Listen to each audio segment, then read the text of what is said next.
नमस्कार दोस्तों, मैं हूं ममता तिवारी और आप सभी का स्वागत करती हूं मेरे चैनल ममताज वे में। कैसे हैं आप सब, तो ये बताने के लिए कमेंट बॉक्स में जय माता दी अवश्य लिखिए। तो चलिए आज हम इस वीडियो में जानेंगे कि कोरोना के समय में बच्चों के साथ कैसा व्यवहार किया जाए, कैसे एडजस्ट किया जाए, क्योंकि सारे पेरेंट्स, मुझे लग रहा है कि दुनिया के सारे पेरेंट्स बहुत अधिक परेशान हैं। तो उसके लिए मैं कुछ टिप्स, कुछ बातें आपके साथ शेयर करूंगी। तो आप बने रहिए मेरे साथ मेरे चैनल पर। अगर आपको मेरा वीडियो पसंद आता है तो प्लीज़ आप मेरे चैनल को सब्सक्राइब कर दीजिएगा, बेल आइकन को प्रेस कर दीजिएगा, जिससे मेरे वीडियोज़ के नए नोटिफिकेशन आप लोगों के पास सबसे पहले पहुँचे। तो चलिए शुरू करते हैं कि वो कौन से महत्वपूर्ण टिप्स हैं। मैं आपके साथ 4 टिप्स शेयर करूंगी, थोड़ा करके देखिएगा, कहीं इससे आपको लाभ मिले। तो चलिए शुरू करते हैं। तो सबसे पहला टिप्स है कि देखिए, क्या बच्चों को मारना अच्छा है? क्या बच्चों की पिटाई करना अच्छा है? किया जाए कि नहीं किया जाए? बहुत सारे लोगों के मन में चल रहे हैं कि क्या किया जाए। तो सबसे बड़ी समस्या है कि देखिए, अभी जो इतना मुसीबत वाला जो समय चल रहा है, सबके ऊपर ये मुसीबत बहुत भारी पड़ रहा है, क्योंकि आज तक बच्चे इतने दिन घर में नहीं रहते थे। 2 महीने या 2.5 महीने का समर वेकेशन होता था, उसी में हम लोग उब जाते थे और बच्चे भी कहीं ना कहीं बहुत कुछ भूल जाते थे। और हम लोग वेट करते थे कि कब स्कूल रीओपन होगा, कि बच्चे फिर से एक बार स्कूल जाना शुरू करेंगे। तो वैसा समय नहीं है।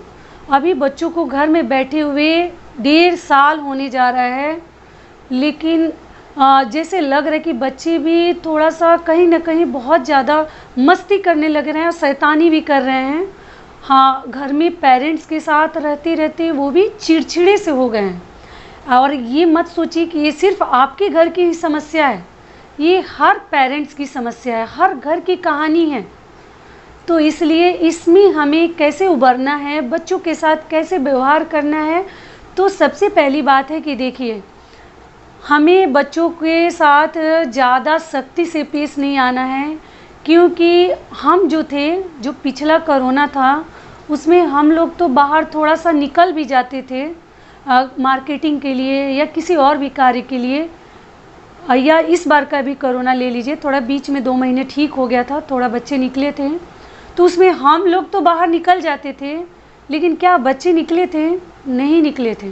तो आप सोचिए कि हम लोग तो बच्चों को गुस्से में पिटाई करते हैं, डांटते हैं, जो ही पेरेंट्स मारते हैं उनके लिए भी बता देती हूँ। तो वो बच्चों के ऊपर क्या बीत रही है, किसी से मिलना नहीं है, जुलना नहीं है, घर में कैद होकर रह गए हैं।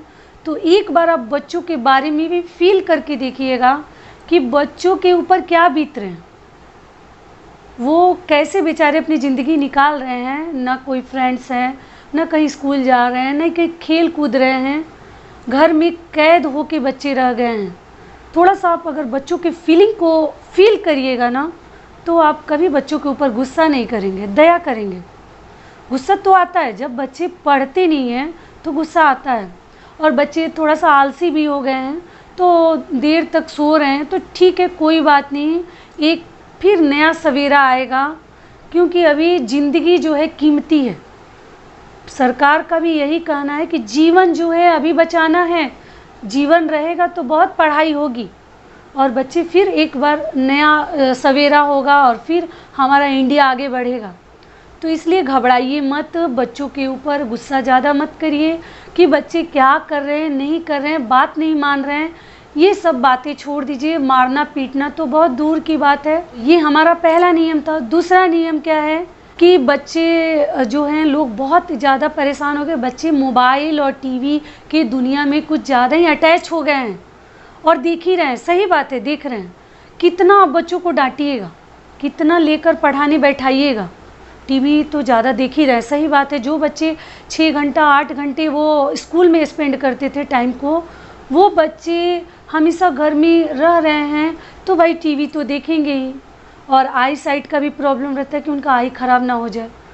वो बच्चों को हम चाहते हैं कि कम से कम टीवी और मोबाइल देखें, उससे दूर रहें, लेकिन कहाँ हो पा रहा है। क्या किया जाए बताइए, कोई रास्ता है? नहीं रास्ता है, तो एक ही रास्ता है कि अपने पेशेंस को हमें खोने नहीं देना है। जो हमारा धैर्य है, देखिए कि वो टूटे ना। धैर्य को बचा कर रखिए, संभाल कर रखिए, पेशेंस रखिए। गुस्सा हो हल्ला करके इसका कोई निवारण नहीं निकलेगा, कोई सॉल्यूशन आपको नहीं मिलेगा। तो इसलिए थोड़ा सा पेशेंस रखिए, एक नया सवेरा का इंतज़ार करिए। तो ये हमारा दूसरा नियम है कि बच्चों के ऊपर ज़्यादा गुस्सा मत करिए और थोड़ा सा धैर्य रखिए, पेशेंस को कभी खोने मत दीजिए।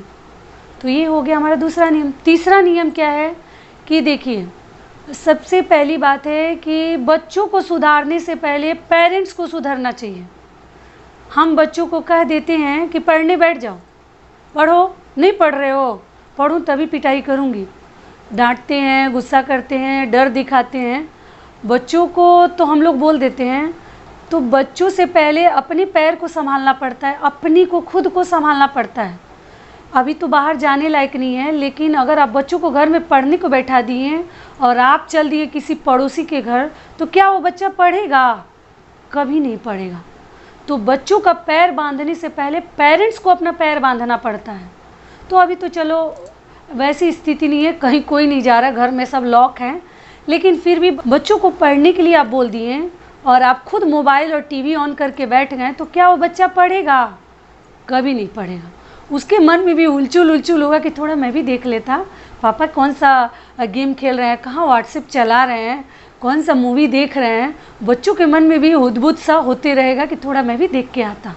तो इसलिए बच्चे जब पढ़ रहे हैं तो आपको भी अपने ऊपर कंट्रोल रखना चाहिए कि ठीक है, मैं उतना देर टीवी नहीं देखूँगा, मैं उतना देर टीवी नहीं देखूँगी। माँ के लिए भी बता देती हूँ, मोबाइल नहीं चलाऊँगी। किसी से, रिश्तेदार से भी कोशिश करिए, अगर किसी का फ़ोन आ जाए तब तो अच्छी बात है, फ़ोन कर लीजिए, उठा लीजिए।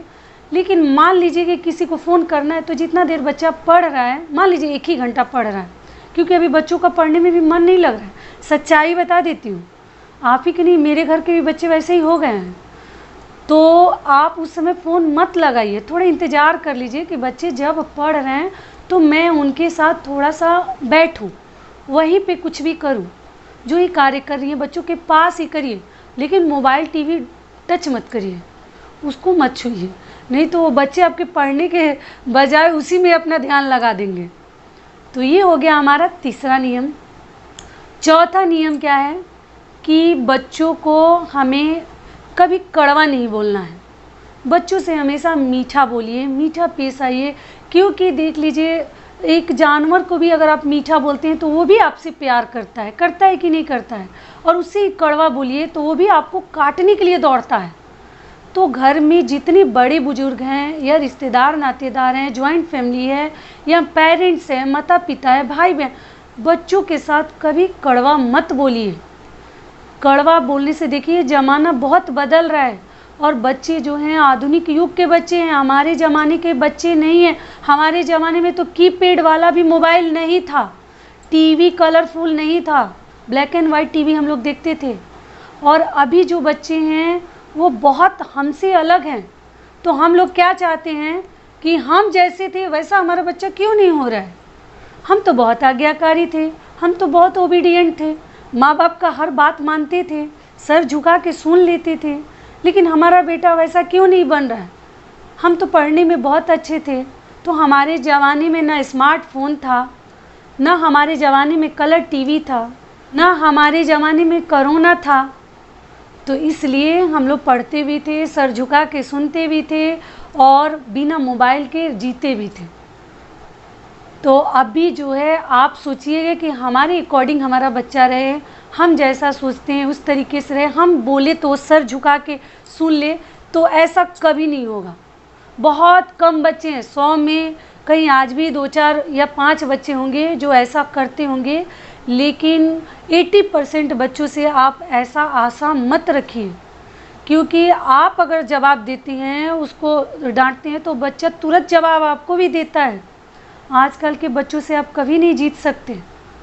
और आप चाहे कि आपके तरीके से वो जी ले, मस्ती थोड़ा आपके जैसा करे जो हम लोग करते थे, सिंपल वाली मस्ती वो नहीं करते हैं। जहाँ रहते हैं जंप, मस्ती और शीशा तोड़ना, बॉल खेलना, ऐसा करेंगे कि आप चाह के भी नहीं संभाल सकते। और बच्चों के पेरेंट्स को देखिए हमेशा सहनशील होना चाहिए। एक किसान को और एक बच्चे वाले पेरेंट्स को हमेशा सहनशील होना चाहिए। क्यों होना चाहिए कि अगर मान लीजिए जिसके पास पशु है, गाय है, बैल है, अगर वो किसी का खेत चर जाता है तो लोग तो चार बात आपको बोलेंगे ही, तो आपको सहना पड़ेगा। सहना पड़ेगा कि नहीं पड़ेगा? चार बात सुनाएंगे तो। और जो पेरेंट्स है, अगर बच्चा आस पड़ोस में कोई मस्ती किया है, किसी के बच्चे को मार दिया या किसी के शीशे को तोड़ दिया या कुछ और भी गलत कार्य कर दिया, तो आपको सह लेना पड़ेगा। बच्चों के पीछे गार्जियन झगड़ा करे, पशु के लिए किसान झगड़ा करे, तो ये शोभा नहीं देता। तो इसलिए इन दोनों आदमी को कहा जाता है कि सहनशील होना चाहिए। बात को सहने की शक्ति रखिए, क्षमता बनाए रखिए कि कोई दो बात बोले तो ठीक है, हमारा बच्चा जब गलती किया है, हमारा पशु जब किसी का खेत चर गया है, तो ठीक है, हमको सहने की आदत डाल लेनी चाहिए। और एक और बात है कि चलिए बच्चा सोया है तो ऐसा नहीं उठ जा जल्दी, गुस्से करे, ताना करे, मारे, डांटे, ये भी अच्छा नहीं है। आपको थोड़ा सा धैर्य दिखाना है, पेशेंस दिखाना है, मीठा व्यवहार करना है बच्चों से। हमेशा कड़वा व्यवहार मत करिए। बच्चों को हमेशा झुंझला कर, डांट कर ही मत बोलिए। उससे भी बच्चों के ऊपर बहुत अधिक इफ़ेक्ट पड़ता है, प्रभाव पड़ता है, और बच्चे और भी ज़्यादा बदतमीज़, बदमाश, जवाब देने वाले बनते जाते हैं। उनके सामने कभी तू में जो पेरेंट्स हैं मत करें। छोटी छोटी बातों का भी उनके ऊपर बहुत अधिक प्रभाव पड़ता है। तो कभी आप उनके सामने झगड़ा लड़ाई वाली बातें ना करें, झगड़ा ना करें। हर पेरेंट्स को सोचना चाहिए, क्योंकि अगर आप जॉइंट फैमिली में रहते हैं तो ऐसा नहीं है कि सिर्फ पेरेंट्स ही सोचेगा बाकी लोग कड़वा बोल रहे हैं, तो ऐसे बच्चा आपका कभी अच्छा नहीं होगा। तो ऐसा नहीं कि ले धड़ाधड़ थप्पड़ लगा दिए, ले मार दिए, ये सब आदतें छोड़ दीजिए। तो यहीं तक का था हमारा वीडियो। आशा करती हूँ कि इससे आप लोग को लाभ मिलेगा। फिर मिलती हूँ एक नए वीडियो में। तब तक के लिए नमस्कार। स्वस्थ रहिए, सुरक्षित रहिए और हमेशा पॉजिटिव रहिए।